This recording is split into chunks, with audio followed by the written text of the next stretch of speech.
അസ്സലാമു അലൈക്കും. എന്തൊക്കെയുണ്ട് എല്ലാവരും വർത്താനം? എല്ലാവർക്കും സുഖമാണെന്ന് വിചാരിക്കുന്നു. നമ്മളെ യൂട്യൂബ് ചാനലിലേക്ക് എല്ലാവർക്കും സ്വാഗതം. വീഡിയോ എല്ലാവരും സ്കിപ്പ് ചെയ്യാതെ ഫുള്ളിരുന്ന് കാണണം. നമ്മളിന്ന് കപ്പയും ബോട്ടിയും വെക്കുകയാണെന്ന് ഞായറാഴ്ചയല്ലേ, അപ്പോൾ 1 കിലോ ബോട്ടിയാണ് എടുത്തിരിക്കുന്നത് കേട്ടോ. 1 കിലോ ബോട്ടി 1.5 കിലോ കപ്പയുമാണ് എടുത്തിരിക്കുന്നത്. അതിൻ്റെ ശേഷം ബോട്ടി നന്നായി കഴുകി വൃത്തിയാക്കിയതിന് ശേഷം കുറച്ച് മഞ്ഞൾപ്പൊടി കുറച്ച് ഉപ്പ് ഇട്ടിട്ട് കുക്കറിൽ ഒരു 6-7 വിസിൽ അടുപ്പിക്കട്ടോ. അതായത് ബോട്ടിക്ക് നല്ല വേവല്ലേ. എന്നിട്ട് അതിൻ്റെ ശേഷം അത് ഞാൻ ഗ്യാസുമ്മ വെച്ചിട്ടുണ്ട്. അതിൻ്റെ ശേഷം ഒരു അടുപ്പത്ത് ഒരു ഉരുളി എടുത്ത് വെച്ചിട്ട് അതിൽ കുറച്ച് എണ്ണ ഒഴിച്ചതിന് ശേഷം കുറച്ച് ഉലുവ ഇടട്ടോ. ഉലുവ ഒന്ന് പൊട്ടി ഇതാകുന്നതിന് ശേഷം ഇഞ്ചിയും വെളുത്തുള്ളിയും ചതച്ചതാണ് അത് ഇടട്ടോ. അത് ഇട്ടതിന് ശേഷം നന്നായിട്ട് ഒന്ന് ഇളക്കട്ടോ. ഇളക്കിയിട്ടൊന്ന് ഒരു ചെറിയൊരു കളർ വ്യത്യാസം വരുമ്പോൾ നമ്മളെ വലിയ ഉള്ളി ഇടുക കേട്ടോ. വലിയ ഉള്ളി ഒരു 5 എണ്ണമാണ് എടുത്തിരിക്കുന്നത് കേട്ടോ. മസാല വേണമല്ലോ, കപ്പയും കൂടി അതിലിടുന്നതല്ലേ, അപ്പോൾ നല്ല മസാല ഉണ്ടായിക്കോട്ടെ. അപ്പോൾ കുറച്ച് 5 വലിയ ഉള്ളി എടുത്ത് അതിൻ്റെ ശേഷം നന്നായിട്ട് ഇളക്കട്ടോ. കുറച്ച് ഉപ്പിട്ടാൽ വേഗം വഴറ്റി വരുന്നല്ലേ പറയാം.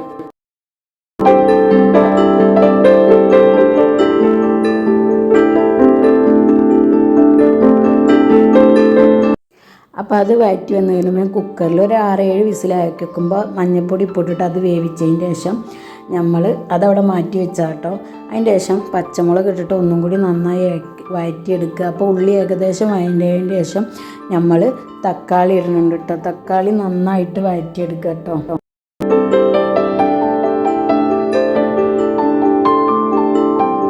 അതിൻ്റെ ശേഷം കുറച്ച് മഞ്ഞൾപ്പൊടി ഇടുക, പിന്നെ കുറച്ച് മല്ലിപ്പൊടി ഇടുക, കുറച്ച് മുളക് പൊടി ഇടുക, പിന്നെ ബീഫ് മസാല കുറച്ചിടുക, കുറച്ച് കുരുമുളക് ഇടുക കേട്ടോ.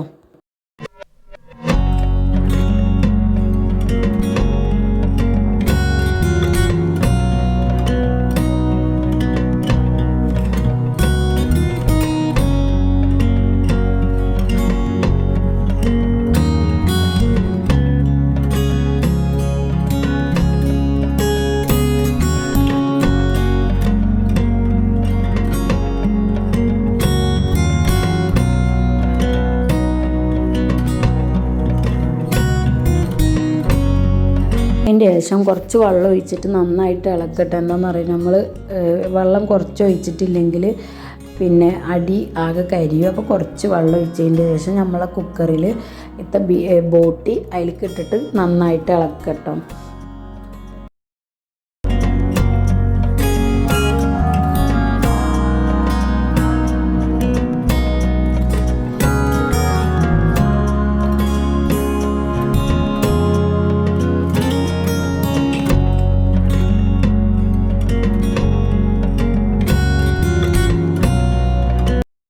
അപ്പോൾ എല്ലായിടത്തേക്കും നന്നായിട്ട് ഇളക്കി നമ്മളെ ബോട്ട് റെഡി ആയിട്ടുണ്ട്.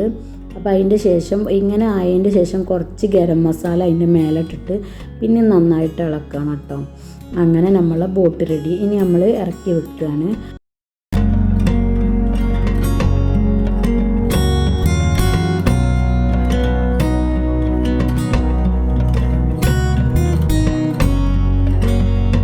നമ്മൾ 1.5 കിലോ കപ്പയാണ് എടുത്തിരിക്കുന്നത് കേട്ടോ. 1.5 കിലോ കപ്പ വെട്ടി വൃത്തിയാക്കിയതിന് ശേഷം കഴുകിയിട്ട് കുക്കറിൽ മഞ്ഞൾപ്പൊടി ഉപ്പിട്ട് വേവിച്ചിട്ട് അത് വെന്തതിൻ്റെ ശേഷം കുത്തി ഉടച്ച് നോക്കുമ്പോൾ അതിൻ്റെ ഇതായിട്ടോ. അപ്പോൾ നമ്മൾ കപ്പയും ബോട്ടിയും പാടെ മിക്സ് ചെയ്തു. അപ്പോൾ വീഡിയോ ഇഷ്ടപ്പെട്ടാൽ ലൈക്ക് ചെയ്യുക, ഷെയർ ചെയ്യുക, സബ്സ്ക്രൈബ് ചെയ്യുക. അപ്പോൾ അടുത്ത വീഡിയോ ആയിട്ട് കാണാം. Okay, by.